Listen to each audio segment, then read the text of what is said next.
বাহ, এটা তো সিঙ্গারা। কিভাবে করলে এই কালারটা? হ্যাঁ, এই কালারটা সিক্রেট আছে। তোমরাও কি ভাবছো এই কালারটা কিভাবে করলাম? রাত পেরোলেই দোল, তো এই দোলের স্পেশাল এই রেসিপিটা বানালাম বাচ্চার টিফিনের জন্য। প্রথমে আমি এখানে ময়দা নিয়ে নিলাম একটা বাটির মধ্যে, সাধারণত লবণ আর 1 চামচের মতন ঘিও দিয়ে দিয়েছিলাম। এবারে এখানে দিয়ে দিচ্ছি পালং শাকের জুস, মানে পালং শাকের রসটা বের করে নিচ্ছি। আমি এরকম ঠিক 3-4টে ডো রেডি করব, 4টে ডো রেডি করব। একটা নর্মাল সাদা থাকবে, আর একটা হচ্ছে কিনা গ্রিন কালার, একটা হচ্ছে কিনা পিঙ্ক কালার, আর একটা হচ্ছে ইয়েলো কালার। ইয়েলো কালারটা করেছি আমি গাজরের রস দিয়ে, আর যেটা পিঙ্ক কালার করেছি মানে একটু খয়েরি খয়েরি টাইপের করেছি যেটা, সেটা বিটের রস দিয়ে। তো সেমভাবেই করে নিয়েছি।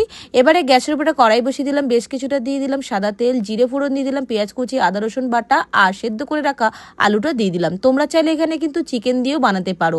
এবার স্বাদ মতো লবণ দিয়ে দিলাম, আর দিয়ে দিলাম জিরের গুঁড়ো আর লঙ্কার গুঁড়ো দিয়ে ভালো করে আলুটাকে, কড়াই থেকে যখন আলুটা একদম উঠে আসবে তখন এই ভাজা মশলাটা দিয়ে দিতে হবে। ভাজা মশলা বলতে এখানে জিরে, ধনে আর শুকনো লঙ্কা গুঁড়ো করে রেখেছিলাম, সেটাকে দিয়ে দিলাম। এবারে এখানে আমি কাজু কিশমিশ দিয়ে দিয়েছি, তোমরা চাইলে এখানে বাদামটা দিতে পারো, আমার কাছে বাদামটা ছিল না তাই কাজু কিশমিশটা দিয়ে দিলাম। এবারে দেখো রুটিগুলো, সবগুলো রুটি আমি এইভাবে বেলে নিয়েছি। আর এখানে দেখো আমি প্রত্যেকটা রুটি বেলে নেওয়ার পরে এইভাবে আমি সমান করে সেট করে দিচ্ছি। এখানে আমি 4টে যেহেতু রুটি বানিয়েছি কালারিং করে, এবারে রুটিগুলো ঠিক এইভাবে দেখো আমি রোল করে নিচ্ছি। একদম সমান করে রোলটাকে করতে হবে যাতে সুন্দরভাবে ভাঁজটা দিতেও ভালো লাগবে এবং প্রত্যেকটা পার্ট টু পার্ট কালারটা যেন থাকে সেটা খেয়াল রাখতে হবে। আর হ্যাঁ, কে কোথা থেকে ভিডিওটা দেখছো অবশ্যই কিন্তু কমেন্ট করো, তবে তো ধন্যবাদ জানাবো নাকি। ভিডিওটি যদি ভালো লেগে থাকে অবশ্যই বন্ধুদের সাথে শেয়ার করার অনুরোধ রইল। তো এই দেখো তোমাদের সাথে কথা বলতে বলতে এইখানে আমি কিন্তু রুটিটা বেলে নিয়েছি, আর কিরকমভাবে কাটিং করেছি সেটা তোমরা দেখতেই পেয়েছো। এবারে আমি ছুরি দিয়ে একদম একটু ভাবে কেটে নিয়েছি, ক্যাটচাপভাবে, পুরো সমানভাবে কাটিনি। আর সিঙ্গারা শেপগুলো এইভাবে দিয়ে দিচ্ছি, যেহেতু বাচ্চারা টিফিনে দেখবে ছোট ছোট জিনিস দিলে খুব পছন্দ করে, তাই আমি মিনি সিঙ্গারা বানালাম।